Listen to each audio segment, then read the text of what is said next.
तो सबसे पहला क्वेश्चन है दोस्तों, गौतम बुद्ध का जन्म कहाँ पर हुआ था। मोस्ट इंपॉर्टेंट क्वेश्चन है।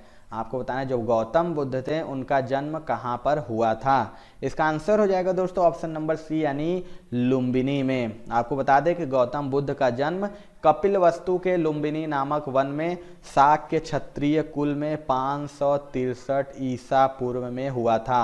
लुम्बिनी संप्रति नेपाल में है। अगला क्वेश्चन देख लेते हैं दोस्तों, बुद्ध शब्द का तात्पर्य होता है। आपको बताना है जो बुद्ध होता है उस शब्द का तात्पर्य क्या होता है। इसका आंसर हो जाएगा दोस्तों ऑप्शन नंबर सी यानी एक ज्ञान संपन्न व्यक्ति। बता दें कि जो बुद्ध शब्द का अर्थ होता है वो होता है जारित या ज्ञान संपन्न, और गौतम बुद्ध को ज्ञान प्राप्त होने के बाद बुद्ध कहा गया और यह ज्ञान बोध गया में प्राप्त हुआ था। अगला क्वेश्चन देख लेते हैं दोस्तों, गौतम बुद्ध की मृत्यु कहाँ हुई थी। जन्म आप लोगों ने देखा, अब बताना है कि गौतम बुद्ध की मृत्यु कहाँ पर हुई थी। यह भी वेरी इंपॉर्टेंट क्वेश्चन है, मैक्सिमम बार एग्जाम में रिपीट होता है।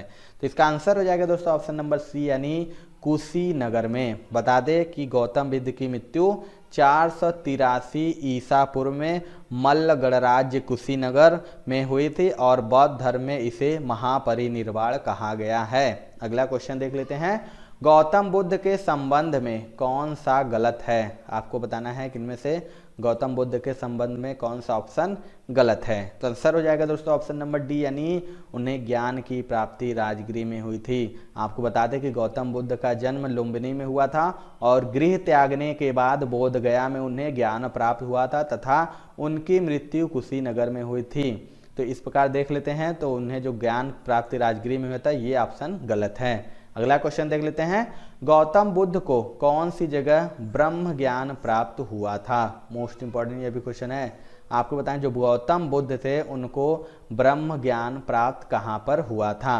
राइट आंसर हो जाएगा ऑप्शन नंबर बी यानी बोध गया में। बता दें कि 29 वर्ष की आयु में बुद्ध ने गृह त्याग दिया था। इसे बौद्ध ग्रंथों में महाविनिष्क्रमण कहा गया है और इसके पश्चात उन्होंने बोध गया में निरंजना नदी के तट पर बोधि वृक्ष के नीचे समाधि लगाई और 8वें दिन वैशाख मास की पूर्णिमा के दिन ज्ञान प्राप्ति के बाद वे गौतम बुद्ध तथागत और शाक्य मुनि के नाम से भी प्रसिद्ध हुए हैं। आगे देख लेते हैं दोस्तों यदि आप ग्रुप डी की प्रिपरेशन करें दोस्तों तो आपके लिए कुछ महत्वपूर्ण ई बुक मैंने बनाया है जो निश्चित तौर पे आपको ले लेना चाहिए। दोस्तों मैथ का मैंने 500 क्वेश्चन का गेस्ट पेपर रेडी किया है specially for railway group D examination 2022 के लिए स्पेशल एडिशन इसे रेडी किया गया है। कंप्लीट 500 क्वेश्चन को आप पूरा प्रिपेयर कीजिए, प्रैक्टिस कीजिए। जो मैंने यहाँ पे रेडी किया with complete solution and trick के साथ आपको मिलेगा आपके प्रैक्टिस के लिए बहुत बेहतरीन। और सर दोस्तों जीके के जितने भी टॉपिक बनते हैं उन सभी को एक साथ आपका पूरा जीके स्टडी जीके बाहर जाएगा नहीं। अप्रोक्सीमेटली 10 नंबर के आपके परीक्षा में पूछे जाते हैं तो सब कुछ आप इसी से कवर कर पाएंगे। ये दोनों ई बुक बहुत इंपॉर्टेंट है। एंड साइंस का पोर्शन दोस्तों इसके लिए स्पेशली मैंने 1001 क्वेश्चन जो अति संभावित जो बार बार क्वेश्चन रिपीट किया गया है इस ई बुक को मैंने रेडी किया है स्पेशली फॉर ग्रुप डी आपकी परीक्षाओं के लिए। और इन सभी प्रश्नों के डिटेल के साथ मैंने इस ई बुक में आपके लिए डिलीवरी दी है जो आपको बहुत हेल्प करेगा। बस फटाफट लेके आपको रिवीजन स्टार्ट करना है। दोस्तों इन सभी ई बुक्स के लिंक आपको डिस्क्रिप्शन बॉक्स में मिल जाएंगे, फटाफट ले लीजिए और सारे के प्रैक्टिस और इन सभी का रिवीजन स्टार्ट कीजिए। तो लिंक डिस्क्रिप्शन बॉक्स में इसका मिल जाएगा। भगवान बुद्ध ने अपना प्रथम उपदेश कहाँ दिया था। वेरी वेरी इंपॉर्टेंट, जितनी बार पूछा जाए उतना कम है। तो इसका बताना है जो भगवान बुद्ध ने अपना प्रथम उपदेश कहाँ दिया था। राइट आंसर हो जाएगा ऑप्शन नंबर सी यानी सारनाथ में। बता दें कि ज्ञान प्राप्ति के पश्चात बुद्ध ने ऋषि पत्तन जो कि सारनाथ जिसे कहा जाता है में उरुबेला में उनका साथ छोड़े देने वाले 5 ब्राह्मण तपस्वियों को ज्ञान का प्रथम उपदेश दिया जिसे धर्म चक्र प्रवर्तन कहा जाता है और बौद्ध संघ में सर्वप्रथम यहीं से प्रारंभ हुआ। अगला क्वेश्चन देख लेते हैं दोस्तों, जातक पवित्र ग्रंथ है। आपको बताएं जो जातक है वह इनमें से किस धर्म का पवित्र ग्रंथ है। इसका राइट आंसर हो जाएगा ऑप्शन नंबर सी यानी बौद्धों का। बता दें कि जातक ग्रंथ बौद्ध ग्रंथ खुद्दक निकाय का भाग है और ऐसा माना जाता है कि गौतम के रूप में जन्म लेने के पूर्व बुद्ध ने 550 से भी अधिक जन्म लिए थे और जातक ग्रंथों में बुद्ध के इन्हीं पूर्व जन्मों की कथाएं वर्णित हैं। अगला क्वेश्चन देखते हैं दोस्तों, बौद्ध धर्म के प्रचार प्रसार के लिए कौन सी भाषा प्रयोग की गई थी। वेरी वेरी इंपॉर्टेंट ये भी क्वेश्चन है। आपको बताना है जो बौद्ध धर्म का प्रचार प्रसार होता था उसमें कौन सी भाषा का प्रयोग किया जाता था। इसका राइट आंसर हो जाएगा ऑप्शन नंबर सी यानी पाली। आपको बता दें कि बुद्ध ने अपने उपदेश तथा धर्म के प्रचार प्रसार के लिए पाली भाषा का प्रयोग किया और कालांतर में अधिकांश महायान ग्रंथ संस्कृत भाषा में लिखे गए और धर्म प्रचार हेतु प्राकृतिक भाषा का प्रयोग जैनियों ने किया था। अगला क्वेश्चन देखते हैं दोस्तों, त्रिपिटक किसका धार्मिक ग्रंथ है। आपको बताएं जो त्रिपिटक है वह किसका धार्मिक ग्रंथ है। राइट आंसर हो जाएगा ऑप्शन नंबर सी यानी बौद्ध धर्म का। त्रिपिटक जो कि बौद्ध धर्म का धार्मिक ग्रंथ है जिसमें उनके धर्म के नियमों का उल्लेख किया गया है। अगला क्वेश्चन देखते हैं दोस्तों अनअकैडमी पे टॉप एजुकेटर आप लोग के लिए टॉप बैचेज ला रहे हैं जो एसएससी एग्जामिनेशन के लिए मोस्ट इंपॉर्टेंट है। देखिए एसएससी उद्देश्य बैच है जो सीजीएल एंड सीएचएल के लिए 6 अप्रैल से स्टार्ट हो रहा है। आप इसे ज्वाइन करके कंप्लीट रिवीजन कर सकते हैं। इसके अलावा एम बैच है जो स्पेशली सीपीयू के लिए चलाया जा रहा है और सभी एसएससी एग्जामिनेशन जो 2022 के लिए उसके लिए कंप्लीट बैच है जनरल स्टडीज का 6 अप्रैल से स्टार्ट हो रहा है। आप फटाफट इसे ज्वाइन कर सकते हैं। फाउंडेशन बैच है एसएससी एमटीएस जो आगामी होने वाला है। सीएचएसएल के लिए से बहुत सारे बैचेज आपके लिए लाए जा रहे हैं। इसके अलावा दोस्तों अनअकैडमी आपको आस्क अ डाउट फीचर भी देता है। आपको कभी भी कोई भी इशू हो आप डायरेक्ट अनअकैडमी एप्लीकेशन से क्वेश्चन सेंड कर सकते हैं। ठीक है, तो आप एक चाहें तो एक साथ लगातार 3 डाउट को भी सेंड कर सकते हैं और रेज हैंड फीचर देता है। क्लास के दौरान आप डायरेक्ट कनेक्ट हो सकते हैं अपने एजुकेटर के थ्रू। तो अभी के अभी आप लोग एसएससी एग्जामिनेशन के लिए सब्सक्रिप्शन ले लीजिए। सब्सक्रिप्शन के लिए अगर आप कोड इस्तेमाल करते हैं OJ10 तो इससे आपको 10% का डिस्काउंट मिल जाएगा। फिर किसी भी कैटेगरी में इस कोड का इस्तेमाल करेंगे तो आपको 10% का डिस्काउंट मिल जाएगा। बुद्ध के उपदेशों का संग्रह है।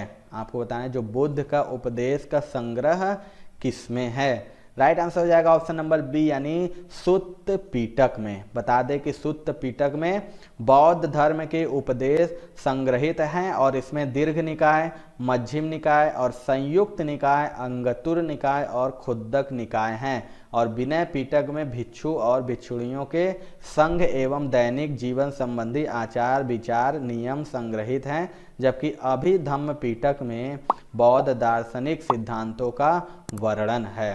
अगला क्वेश्चन देख लेते हैं दोस्तों, बौद्ध शिक्षा का वर्णन निम्नलिखित में से किसमें है। आपको बताना है, अभी मैंने इससे पहले बताया कि जो आपको बौद्ध शिक्षा का वर्णन इनमें से किसमें है।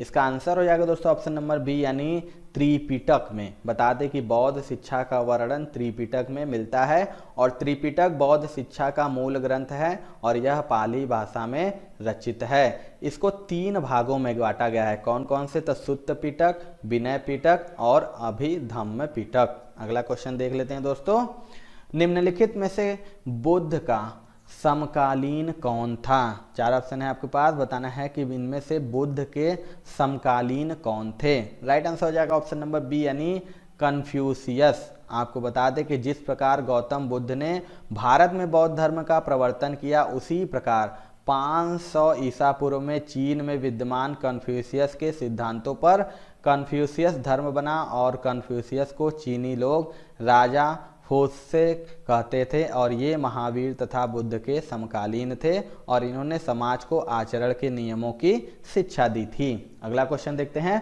गौतम बुद्ध द्वारा भिक्षुणी संघ की स्थापना कहाँ की गई थी। मोस्ट इंपॉर्टेंट ये भी क्वेश्चन है। आपको बताना है कि गौतम बुद्ध द्वारा भिक्षुणी संघ की जो स्थापना थी वो कहाँ पर की गई थी। राइट आंसर हो जाएगा ऑप्शन नंबर सी यानी वैशाली में। बता दें कि गौतम बुद्ध द्वारा वैशाली में आम्रवाटिका में भिक्षुणी संघ की स्थापना की गई थी और इस संघ में प्रवेश पाने वाली प्रथम महिला बुद्ध की सौतेली माता प्रजापति गौतमी थी और अपने प्रिय शिष्य आनंद के आग्रह पर महात्मा बुद्ध ने इसकी अनुमति प्रदान की थी। कालांतर में वैशाली की प्रसिद्ध नगरवधु आम्रपाली भी उनकी शिष्या बनी थी। अगला क्वेश्चन देख लेते हैं, सांची किसकी कला व मूर्ति कला का निरूपण करता है। मोस्ट इंपॉर्टेंट ये भी क्वेश्चन है। आपको बताएं जो सांची है वह किसकी कला व मूर्ति कला का निरूपण करता है। इसका आंसर हो जाएगा ऑप्शन नंबर बी यानी बौद्ध। बता दें कि सांची जो कि मध्य प्रदेश में है बौद्ध कला का केंद्र स्थल रहा है और यह एकमात्र ऐसा स्थान है जहां बौद्धकालीन शिल्पकला के समस्त नमूने विद्यमान हैं और सांची के स्फूर्त पर अनेक मूर्तियां उत्कीर्ण मिलती हैं और मार्शल के अनुसार सांची स्तूप का निर्माण अशोक के शासनकाल में हुआ था। अगला क्वेश्चन देखते हैं दोस्तों, बौद्ध स्मारक स्तूप कहाँ बनाए जाते थे? आपको बताना है कि जो बौद्ध स्मारक जिस स्तूप होता है वह इनमें से कहाँ पर बनाए जाते थे? तो इसका आंसर हो जाएगा दोस्तों ऑप्शन नंबर डी, यानी उपरोक्त सभी। बता दें दोस्तों कि बौद्ध स्तूप बौद्ध के अवशेषों पर, बुद्ध के जीवन से संबंधित स्थानों पर और संघ के प्रमुख सदस्यों के अवशेषों पर तथा बौद्ध मठों द्वारा अर्चना के स्थानों पर बनाए जाते थे। अगला क्वेश्चन देखते हैं, बुद्ध के उपदेशों का मुख्य संबंध था। आपको बताना है कि बुद्ध के उपदेशों का मुख्य संबंध किससे था? राइट आंसर हो जाएगा ऑप्शन नंबर ए, यानी विचारों और चरित्र की शुद्धता। बता दें कि बुद्ध के उपदेशों का मुख्य संबंध था बुद्ध जटिल दार्शनिक समस्याओं में कभी नहीं उलझे तथा एक नैतिक दार्शनिक के रूप में उन्होंने मनुष्य के नैतिक तथा सामाजिक गुणों के विकास पर ही बल दिया था। अगला क्वेश्चन देखते हैं, कपिल वस्तु संबंधित है। आपको बताएं जो कपिल वस्तु है वह इनमें से किससे संबंधित है?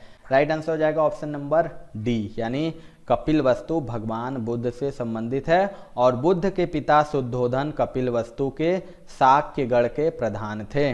अगला क्वेश्चन देखते हैं, चतुर्थ बौद्ध सम्मेलन किसके शासन काल में हुआ था? मोस्ट इंपॉर्टेंट ये भी क्वेश्चन है। आपको बताएं जो चतुर्थ बौद्ध सम्मेलन था वह किसके शासन काल में हुआ था?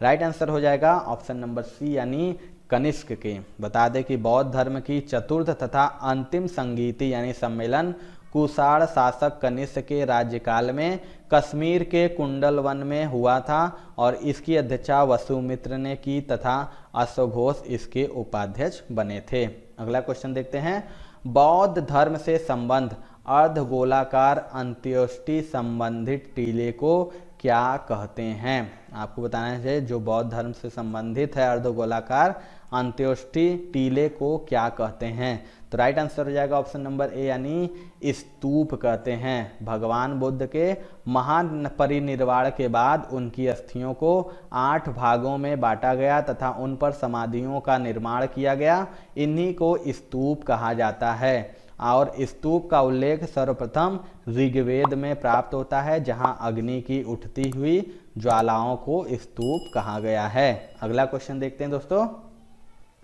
आजीवक संप्रदाय के संस्थापक कौन थे?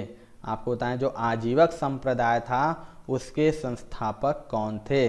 राइट आंसर हो जाएगा ऑप्शन नंबर सी, यानी मक्खली गोसाल। बता दें कि बुद्ध के जन्म के पूर्व एक प्रमुख धार्मिक संप्रदाय आजीवक संप्रदाय था जिसके संस्थापक मक्खली गोसाल थे और इनका मत नियतिवाद कहा जाता है। अगला क्वेश्चन देखते हैं दोस्तों, जैन धर्म के प्रथम तीर्थंकर थे। मोस्ट इंपॉर्टेंट क्वेश्चन है। बताना है कि जो जैन धर्म के प्रथम तीर्थंकर कौन थे?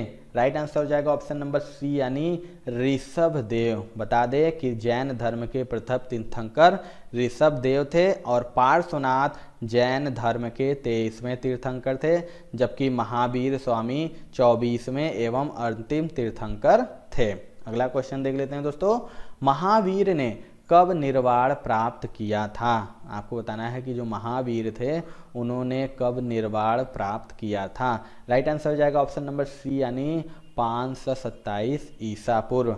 बता दें कि महावीर के जन्म एवं मृत्यु से संबंधित तिथियों में विवाद है और एक तिथि के अनुसार महावीर का जन्म 599 ईसा पूर्व में एवं मृत्यु 527 ईसा पूर्व में, जबकि दूसरी तिथि के अनुसार 504 ईसा पूर्व में एवं मृत्यु 468 ईसा पूर्व में मानी जाती है और इन दोनों तिथियों में प्रथम तिथि अधिक मान्य है यानी 527 ईसा पूर्व में। अगला क्वेश्चन देख लेते हैं दोस्तों, निम्नलिखित में से कौन जैन धर्म के असली संस्थापक माने जाते हैं? वेरी इंपॉर्टेंट ये क्वेश्चन है। आपको बताना है कि जैन धर्म के असली संस्थापक कौन माने जाते हैं? राइट आंसर हो जाएगा ऑप्शन नंबर डी, यानी वर्धमान महावीर। वर्धमान महावीर जो कि जैनियों के 24वें तीर्थंकर एवं जैन धर्म के वास्तविक संस्थापक माने जाते हैं। उन्होंने पार्श्वनाथ के 4 जैन सिद्धांतों में अपना 5वां सिद्धांत ब्रह्मचर्य जोड़ा और इनका जन्म कुंडल ग्राम में ज्ञात्रिक क्षत्रिय कुल में हुआ था। अगला क्वेश्चन देखते हैं दोस्तों, महावीर का जन्म कहाँ हुआ था? मोस्ट इंपॉर्टेंट ये भी क्वेश्चन है, आपको बताएं जो महावीर थे उनका जन्म कहाँ पर हुआ था? इसका आंसर हो जाएगा दोस्तों ऑप्शन नंबर सी, यानी कुंडल ग्राम वैशाली में। इनके जन्म को आपको मैंने बताया कि 599 ईसा पूर्व के लगभग वैशाली के निकट कुंडल ग्राम में हुआ था। अगला क्वेश्चन देख लेते हैं दोस्तों, जैनवाद में पूर्ण ज्ञान को निम्न रूप में उल्लेखित किया गया है। मोस्ट इंपॉर्टेंट क्वेश्चन ये भी है, आपको बताएं जो जैनवाद है उसमें पूर्ण ज्ञान को किस रूप में उल्लेखित किया गया है? तो इसका आंसर हो जाएगा दोस्तों ऑप्शन नंबर सी, यानी कैवल्य। बता दें कि जैनवाद में पूर्ण ज्ञान को कैवल्य की संज्ञा दी गई है और महावीर के विषय में कहा गया है कि 12 वर्षों की कठोर तपस्या व साधना के पश्चात जुम्भिक ग्राम के समीप ऋजुपालिका नदी के तट पर 1 साल वृक्ष के नीचे कठोर तट के उपरांत उन्हें कैवल्य प्राप्त हुआ और कैवल्य प्राप्ति के पश्चात वे केवलीन, जिन, अरहत तथा निर्गंध कहलाए थे। तो ये थी दोस्तों आज की वीडियो। आपको वीडियो कैसा लगा कमेंट सेक्शन में जो बताइएगा। वीडियो पसंद आया होगा दोस्तों तो एक लाइक जरूर कर दीजिएगा और चैनल पे हमारे नए हैं तो चैनल को सब्सक्राइब करके बेल आइकन जरूर दबा लीजिएगा, क्योंकि हम लगातार ग्रुप डी एग्जाम की तैयारी करा रहे हैं। तो मिलते हैं दोस्तों अपने अगले वीडियो में, तब तक के लिए जय हिंद जय भारत।